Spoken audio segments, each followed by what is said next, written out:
Bonjour et bienvenue à tous à ce nouveau webinaire consacré à Jira, l'outil de référence en matière de gestion des tâches. Je suis Anna Aoudjan, ingénieure d'affaires à Imnet, et je suis accompagnée de Bertrand De Villers, business developer à Imnet, et qui interviendra sur cette présentation. Avant de commencer, un petit point sur la logistique. Sachez que nous avons volontairement coupé vos micros afin d'éviter toute nuisance sonore. Mais vous pouvez toujours nous poser des questions à travers le module de chat. Nous avons néanmoins choisi d'y répondre en fin de présentation afin de ne pas dépasser le délai qui nous a imparti. L'ordre du jour, nous vous proposons de commencer par une présentation de la société Atlassian, de présenter notre propre société, la société Imnet. Bien évidemment, nous allons présenter l'outil Jira ainsi que ses principales fonctionnalités. Nous allons illustrer nos propos au travers d'un exemple simple, avant d'aborder quelques aspects financiers et finir sur une séance de questions-réponses.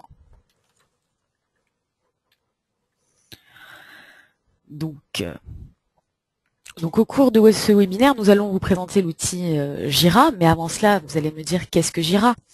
Jira, c'est un outil de gestion de demande et de workflow développé par un éditeur australien qui est la société Atlassian. Cette société dispose de deux produits phares. Donc, bien sûr, la solution Jira dont nous réalisons la présentation aujourd'hui. Rapidement, Jira, c'est une application web de gestion de demande. C'est un produit qui a été lancé en 2004, qui est disponible aujourd'hui en 15 langues et qui est utilisé par près de 30 000 sociétés dans près de 135 pays.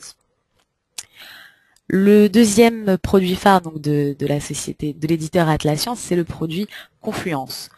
Confluence dont nous n'allons pas réaliser la présentation aujourd'hui, mais qui me semble important de présenter. Donc, Confluence, très rapidement, c'est un wiki d'entreprise, ce qui va vous permettre de créer une base documentaire de référence pour votre entreprise. Donc maintenant, nous allons rapidement vous présenter Imnet. Imnet, c'est une société de conseil stratégique fondée en 1990 et dont le centre de métier se concentre autour de la gestion d'informations avec une orientation dans les secteurs de la santé et du social, tout ce qui est banque, assurance et mutuelle santé. Donc, nos domaines d'activité, comme vous pouvez le voir, s'orientent autour de trois pôles majeurs. Un premier pôle qui représente notre activité historique, qui est donc l'édition de logiciels. Donc sachez que nous éditons notre propre solution de GED, gestion électronique de documents. Solution aujourd'hui éprouvée et implantée chez plus d'une centaine de nos clients. Un deuxième pôle qui vient s'inscrire dans la continuité de notre métier d'éditeur, c'est que nous intégrons des solutions. Donc nous intégrons des solutions de GED, bien évidemment, des solutions de CRM, donc la solution Oracle RightNow d'Oracle, dont nous sommes l'intégrateur numéro 1 en France, et des solutions, nous intégrons également des solutions de workflow, notamment la solution Jira, dont on va rentrer dans le détail un petit peu plus après cela. Pour finir, un troisième pôle orienté innovation, donc tout ce qui est études web écosystème, développement d'applications smartphone, intégration d'agents virtuels sur les sites internet, les avatars, ou encore l'écoute sur les réseaux sociaux ou le développement d'agences virtuelles. Donc sur ce slide, vous avez une représentation de quelques-unes de nos plus grandes références en France. Donc comme je vous le disais, une orientation santé sociale. Donc vous pouvez le voir ici avec l'assurance maladie ou encore l'assurance retraite, qui sont notamment nos clients historiques et chez qui nous avons développé donc, chez eux la notion de bureau sans papier, car jusqu'à aujourd'hui ils utilisent encore notre GED. Notamment dans le secteur de la banque assurance, on peut retrouver la BNP Paribas ou encore la Caisse Générale de Prévoyance, ou encore Natixis.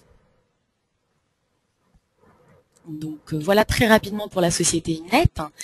Ce que je vous propose maintenant, c'est de passer la main à Bertrand de Villers qui va vous présenter la solution Jira.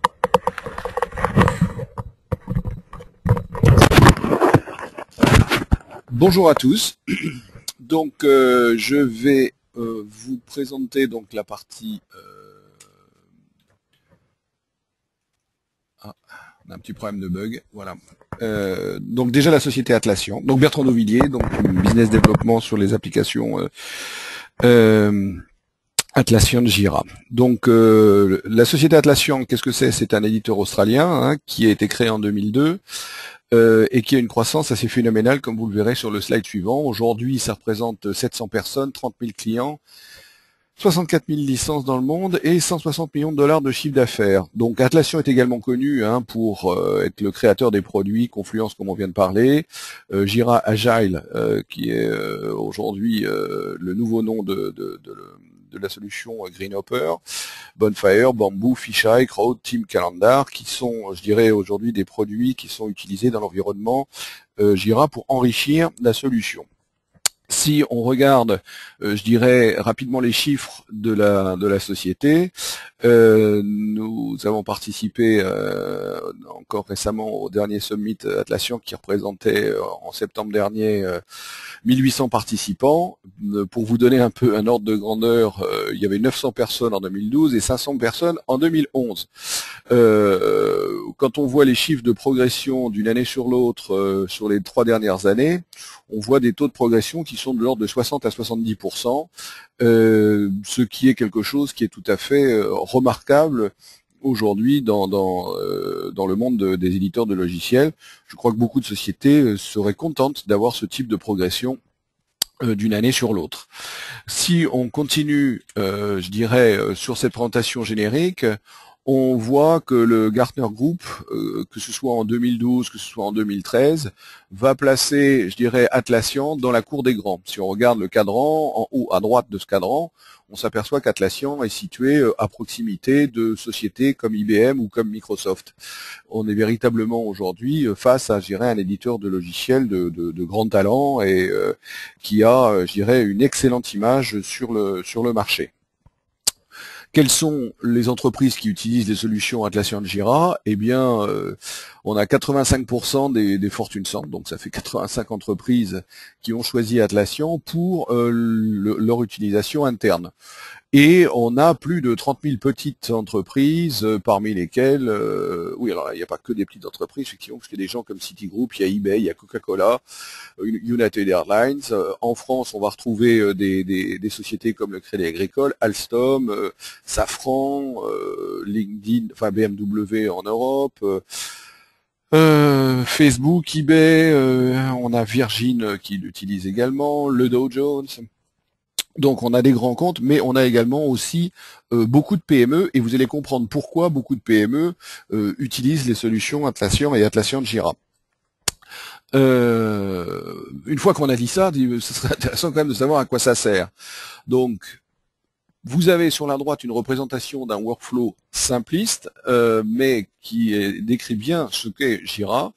C'est un outil, je dirais, si on fait la liste des fonctionnalités phares, c'est un outil de suivi de projet collaboratif, avec une interface web configurable, qui va permettre d'une part de créer des workflows, de les modifier de manière relativement simple, même pas relativement d'ailleurs, c'est de les modifier de manière très simple, et puis d'avoir ensuite la possibilité d'avoir des rapports de projet et une vision synthétique de l'ensemble de ces workflows et des demandes.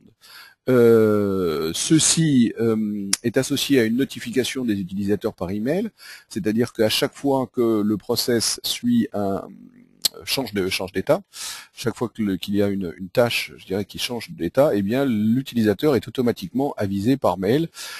Donc ça, c'est le cœur de l'activité de ce que l'on peut proposer avec un outil comme Jira. Comme je vous le disais dans le slide précédent, cette solution de base est enrichie et est extensible via un système de plugins qui viennent se greffer sur la solution. Typiquement, aujourd'hui, qu'est-ce qu'on peut faire avec ça? C'est-à-dire qu'à partir du moment où on va créer des workflows, on peut dire qu'à l'origine, c'est un outil qui était destiné au bug tracking. Le bug tracking, c'est quoi? Ce sont des solutions utilisées par les équipes de développement informatique, plus particulièrement dans le cadre de la maintenance informatique, et qui concernaient comment dirais-je, la notification et la prise en charge de bugs. Typiquement, un utilisateur faisait remonter un incident en disant, bah voilà, telle fonction sur l'application ne fonctionne pas dans le cadre de tests qui sont en cours sur une version bêta par exemple. Donc aujourd'hui, qu'est-ce qui est couramment utilisé dans les directions informatiques? C'est d'utiliser Jira pour dire, je vais créer un ticket. Ce ticket, je vais lui faire suivre un workflow et ce workflow va ensuite vivre sa vie. Ce ticket va suivre sa vie dans le workflow jusqu'à la résolution de l'incident, et tout au cours de son évolution, les utilisateurs sont avisés automatiquement de l'avancement de leur demande. Mais ce qu'il faut savoir, c'est que ça, c'est je dirais le principe de départ, mais on peut avec Jira, générer n'importe quel type de demande. Donc on a une configurabilité qui est très souple, c'est un outil qui est utilisable sans que l'on ait besoin de développer des programmes autour de Jira, et donc on a une configurabilité qui est très très très simple et qui fonctionne par projet. On a donc la possibilité de recenser différents projets qui seront tous stockés au même endroit, et lorsqu'on va créer une demande, on va avoir la possibilité de choisir le projet et le choix du type de demande si nécessaire, et puis d'avoir, comme vous le voyez en dessous, une restitution par différents types de graphiques qui vont permettre au chef de projet d'avoir une vision synthétique sur, je dirais, l'état et de la situation générale. Qu'est-ce qu'on va attendre comme bénéfice autour de cette solution? Eh bien, c'est relativement simple. Alors, on a une liste à la Prévert qui va permettre, que je préfère, je dirais, mettre un peu en exergue. Typiquement, on a évidemment une augmentation de la productivité, ça heureusement. Je dirais, tous les outils qu'on met sur le marché aujourd'hui sont destinés à augmenter la productivité, mais ça va sans le dire, mais ça va bien en le disant aussi. On va surtout remplacer les courriers et les mails, et ça, vous allez le comprendre dans l'exemple qui suit. Et on va remplacer les fichiers Excel éparpillés, qui est de la grande tendance aujourd'hui dans les entreprises, que ce soit des grands groupes ou des PME. On va effectivement optimiser la gestion des demandes, en ayant créé des workflows qui sont clairs, et surtout en ayant un apport structurel significatif, c'est-à-dire qu'on va bien identifier qui fait quoi dans une organisation. Ce qui n'est pas toujours le cas, compte tenu du fait que dans nos grandes organisations, on sait que les mouvements de réorganisation sont assez fréquents et que les choses évoluent relativement bien, donc on a parfois des utilisateurs qui sont un peu déstabilisés quand ils ont une demande à lancer. Il va sans dire qu'il y a une intégrité des données et une cohérence des données. C'est quand même la moindre des choses quand on utilise des outils, mais ça va mieux en le disant. Et on a, je dirais, un apport qui est très très très important pour les utilisateurs, c'est-à-dire qu'on a un véritable outil de suivi avec une traçabilité qui se faisait très souvent, ou qui se fait par mail de manière non automatique, puisque là, on tombe sur des automatismes qui évitent justement ces échanges de mails qui sont polluants. On a un outil unique et qui est centralisé, et comme je le disais, on a une grande souplesse dans la création et la modification de workflow. Ergonomie accessible pour les utilisateurs, oui, parce que, on va dire, pour un utilisateur, sur une nouvelle application qui est mise en œuvre avec Jira, on va dire que on estime le temps de formation moyen à 2 heures. Alors, si on veut véritablement rentrer dans des workflows qui sont complexes ou des nouvelles procédures que les utilisateurs ne connaissent pas, on va peut-être y consacrer une demi-journée, mais c'est véritablement quelque chose d'assez large. Je dirais, la prise en main est très rapide, et il y a une grande appétence des utilisateurs qui consiste à, je dirais, ne plus vouloir se passer de Jira à partir du moment où on l'a mis en œuvre. Maintenant, ce que je vous propose, c'est que tout ce que je vous ai dit, ça restait quelque chose qui semblait relativement théorique en termes de présentation. J'ai pris l'option de montrer un exemple simple. Alors, certains vont dire, et je m'en excuse au préalable s'il y a des personnes qui appartiennent à des services achats chez vous, l'exemple, il n'est pas simple, il est simpliste. Mon but, c'est simplement de d'écrire d'une manière pédagogique, et vous voudrez bien m'excuser vraiment de la simplicité de cet exemple, de vous montrer très concrètement qu'est-ce qu'on va pouvoir faire avec Jira, avec quelques copies d'écran que vous allez découvrir. Typiquement, prenons l'exemple d'une demande d'achat. Ça, c'est quelque chose qui peut exister dans n'importe quelle entreprise. Alors, je ne dis pas que Jira est un outil qui permet de faire des demandes d'achat. Ça permet, entre autres, et par exemple, de faire des demandes d'achat. Ça peut être adapté, bien évidemment, à n'importe quel contexte. Prenons un exemple d'une entreprise dans laquelle un utilisateur veut faire une demande d'achat. Qu'est-ce qu'il va faire? En règle générale, sans qu'il y ait une procédure qui soit bien définie, c'est un nouvel entrant, il a besoin d'acheter quelque chose, que ce soit un stylo bille, un PC ou un véhicule utilitaire. Il va s'enquérir, je dirais, de savoir comment procéder. On va le renseigner, on va lui dire, il y a des formulaires qui doivent être dans le tiroir, qu'il faut remplir et les faire signer un destinataire qui est supposé le valider et puis ensuite de le transmettre pour action.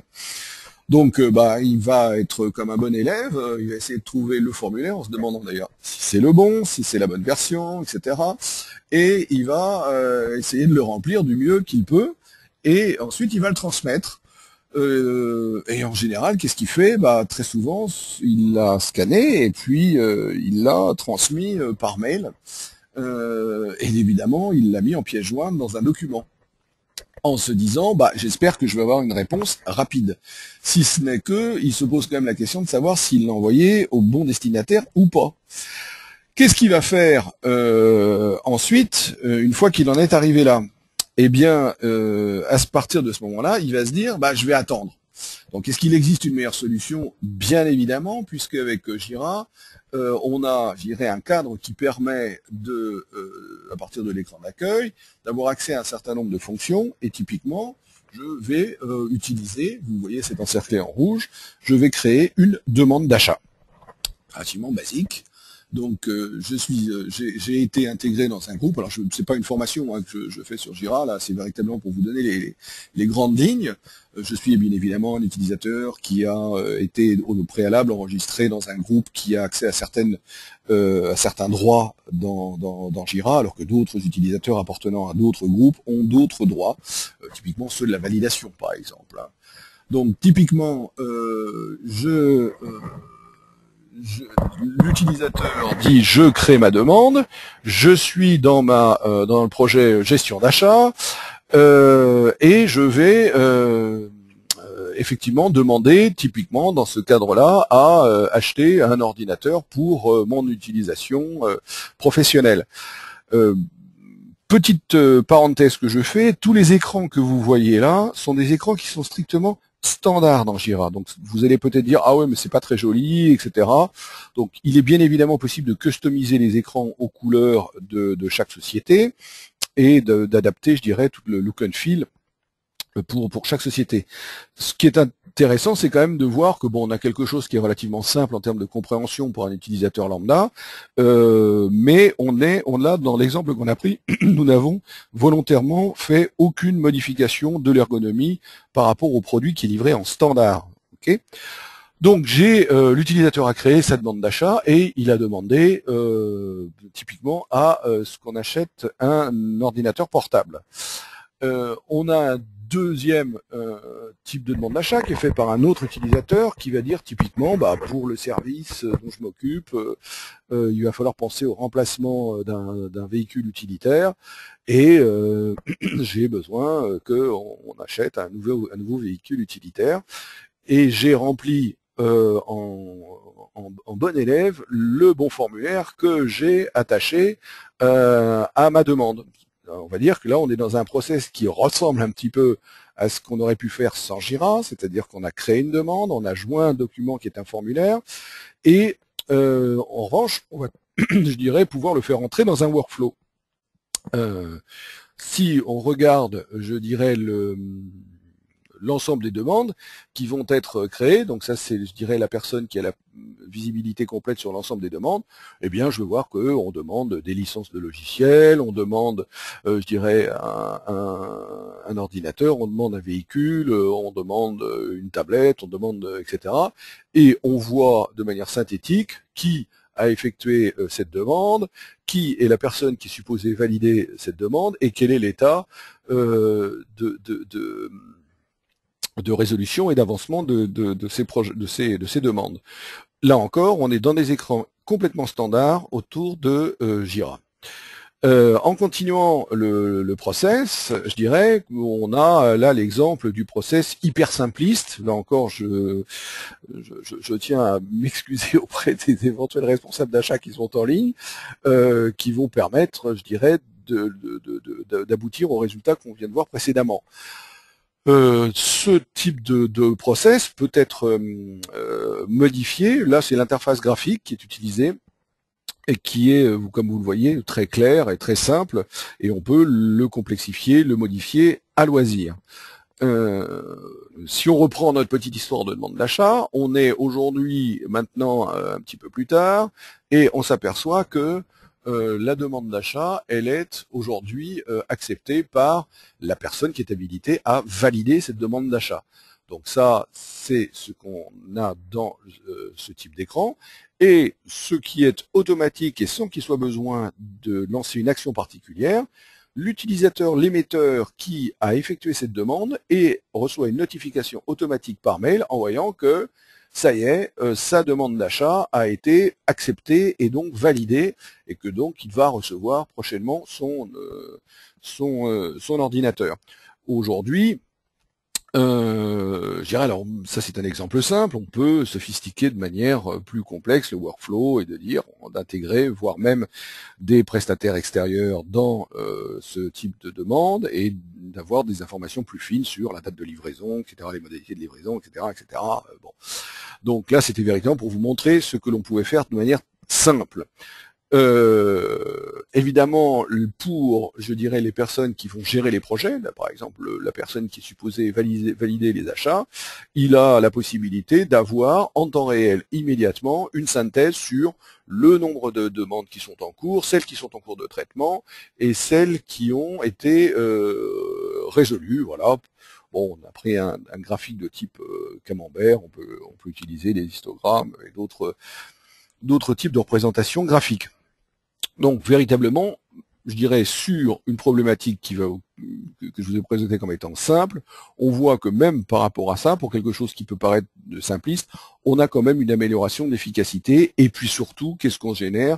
On génère surtout une réduction considérable des échanges de mails, qui sont des échanges stériles, dans lesquels c'est est-ce que ma demande d'achat a été bien prise en compte, est-ce que ceci, est-ce que cela, ou des coups de téléphone, ou des déplacements inutiles, d'accord? Là, l'utilisateur a véritablement... Et ce qui est très important, c'est que en fait, on s'aperçoit dans la mise en œuvre de Jira qu'il y a un phénomène de tache d'huile, et que les utilisateurs se parlant entre eux vont développer l'appétence des autres utilisateurs pour l'utilisation de Jira. C'est quelque chose qui est très important de noter parce que on a aujourd'hui de plus en plus, je dirais, une extension du nombre d'utilisateurs qui est liée au fait que il y a une certaine notoriété qui se développe et on entend souvent d'un service à un autre, dis donc mais je crois que vous utilisez un outil là, je crois que ça marche bien votre truc là, c'est quoi et en fait les applications Jira naissent comme ça d'un service à l'autre. Alors maintenant on va dire ok tout ça c'est gentil mais combien ça coûte, quels sont les centaines de millions de dollars qu'on va être obligé de mettre sur la table pour avoir quelque chose comme ça. C'est relativement, ça va vous impressionner, une licence de 10 utilisateurs coûte 10 dollars par an. Je sais que ça peut représenter beaucoup d'argent pour certains, mais bon, c'est une blague, excusez-moi cette mauvaise boutade. Non, c'est complètement dérisoire comme type de pricing, et c'est une des raisons, indépendamment de la robustesse de Jira, qui est d'une robustesse vraiment à toute épreuve, qui explique qu'il y a un tel succès autour de la mise en œuvre de ce type de solution. Donc pour des petites équipes, et donc vous voyez que également c'est très bien adapté à des PME, hein. On est sur des prix, bon, 4 000 $ par an pour la première année pour 100 users, c'est quelque chose qui est très très raisonnable, sachant que ça inclut la licence et la maintenance. La question c'est comment se passe ensuite l'année 2, puisque là on ne parle que de l'année 1. Eh bien, pour l'année 2, soit le client décide de prendre la maintenance et à ce moment-là, elle représente 50% du montant de la licence de l'année 1, c'est-à-dire sur le cas de 100 utilisateurs, ça représente 2 000 $, et donc il bénéficie gratuitement de tout ce qui est correction de bugs, il n'y en a pas beaucoup, pour être honnête, et des montées de version. Donc on est à 1 à 2 montées de version par an.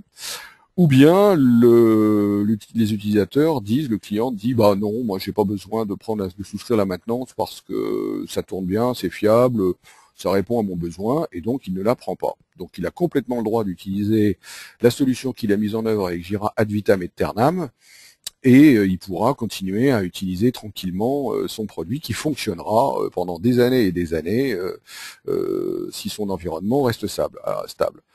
Alors à partir d'un moment, quelles vont être les contraintes?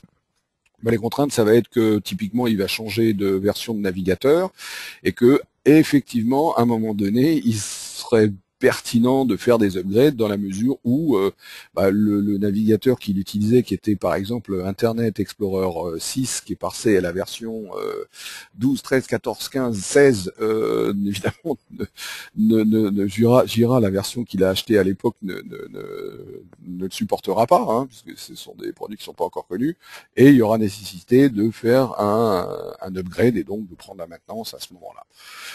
Donc, mais ce sont des contraintes qui sont faibles, hein, vous voyez, donc il n'y a pas véritablement d'incitation à dépenser beaucoup d'argent quand on se lance dans des solutions Atlassian. Alors ensuite, on va dire, bah oui, mais un projet, c'est gentil, nous, on est clients, c'est pas notre métier, combien ça coûte? Donc l'utilité, je dirais, ce qu'on a l'habitude de constater, c'est qu'un proof of concept, on va dire un petit proto, pour 10 utilisateurs, il faut compter 5 jours d'assistance, qui sont plus des jours liés, je dirais, à des discussions fonctionnelles avec des responsables fonctionnels pour dire comment est-ce qu'on va créer les workflows, et puis je dirais en temps réel, on va monter l'arborescence qui va bien et qui correspond aux besoins. Je dirais en 5 jours de travail, on a avec des responsables fonctionnels qui connaissent un peu leur métier, on a la possibilité de montrer quelque chose qui est un petit proto, qui va pouvoir être présenté à une direction générale par exemple. Donc ça c'est un cas relativement simple. Un projet standard, ce que l'on peut dire, c'est que grosso modo, sur quelque chose qui est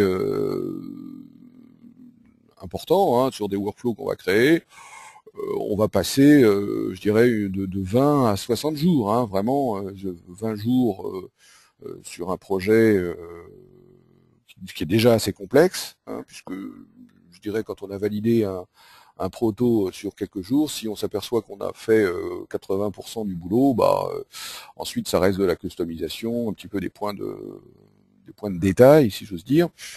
Voilà, mais sinon, je dirais, ce qu'on a pu constater, nous, c'est qu'un projet Jira, ça requiert 20 à 60 jours de boulot. On me dit qu'on a un problème de réception du son. Ouais, on va couper, on va reprendre le son.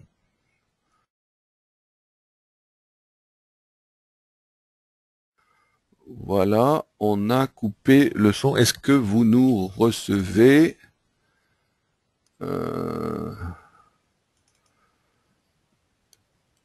Voilà, allô, est-ce que vous m'entendez? 1, 2, 3, 1, 2, 3.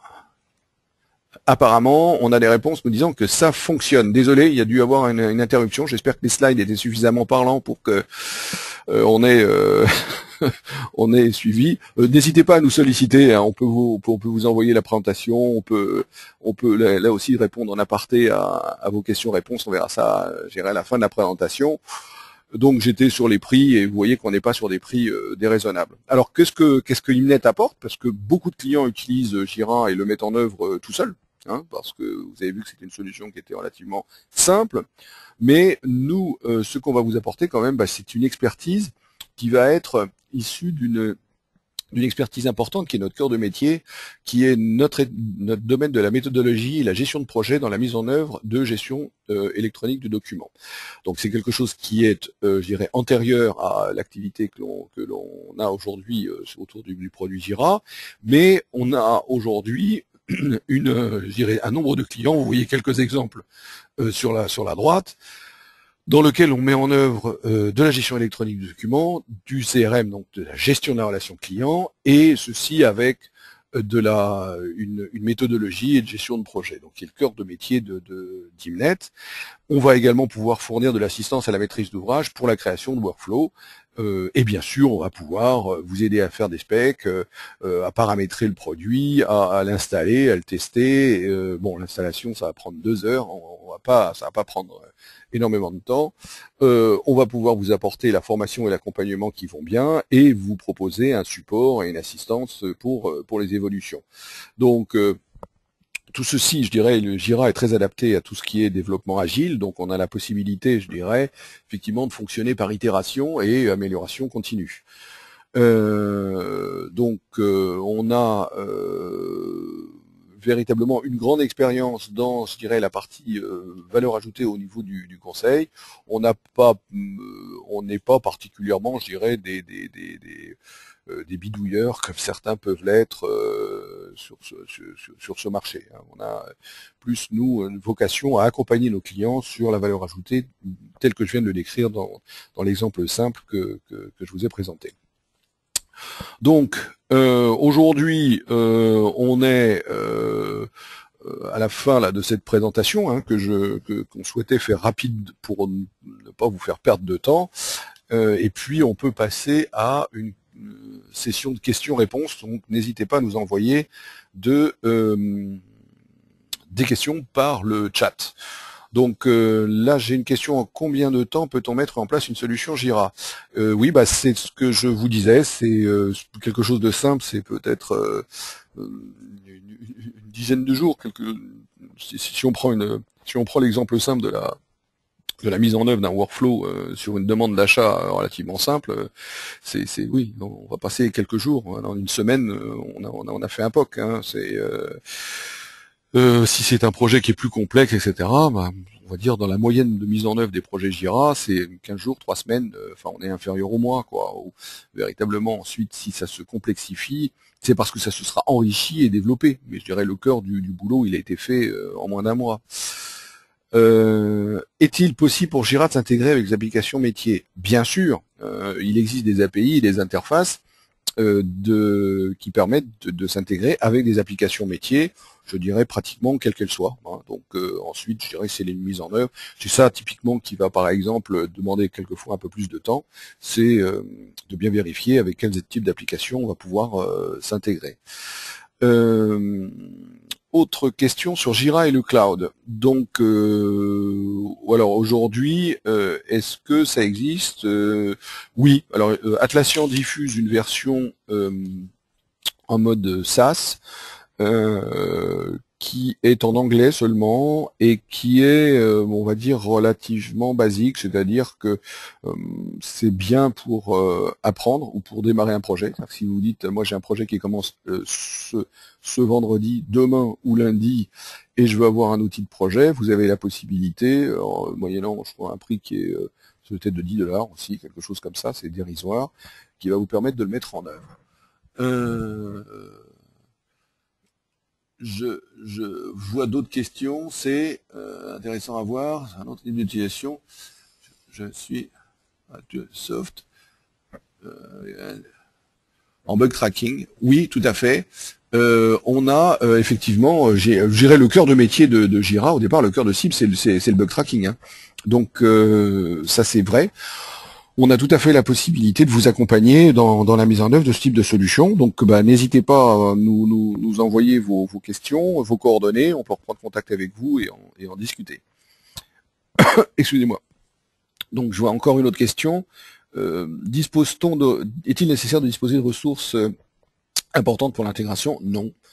Non, c'est véritablement quelque chose d'assez simple en termes de mise en œuvre. Là encore, on peut vous apporter le support qui va bien. Exemple de projet implémenté, il y en a beaucoup dans le domaine du bug tracking, mais c'est également utilisé par des directions fonctionnelles, typiquement de direction de ressources humaines. Je pense à un grand groupe qui va gérer Jira pour la mise en œuvre de ces demandes de mutation, demandes d'organisation, ou des directions financières, donc qui sont également utilisatrices de Jira, ou des directions de services généraux d'entreprise qui utilisent Jira pour créer, pour avoir un suivi, un workflow qui soit clair. Je pense qu'on est arrivé, je dirais, à la fin de nos questions-réponses et du temps que l'on s'était affecté. Eh bien, écoutez, il va me rester à vous proposer un bon appétit. Et puis, surtout, n'hésitez pas à nous contacter. Vous avez nos coordonnées sur ce slide, à nous adresser par mail ou par téléphone, ou vous pouvez nous suivre sur YouTube, où cette présentation devrait être mise en ligne. N'hésitez pas à nous contacter pour ce type de demande. Voilà, et nous serons très heureux de pouvoir vous apporter les réponses que vous souhaitez. Je vous souhaite une excellente journée et donc à très bientôt, je l'espère.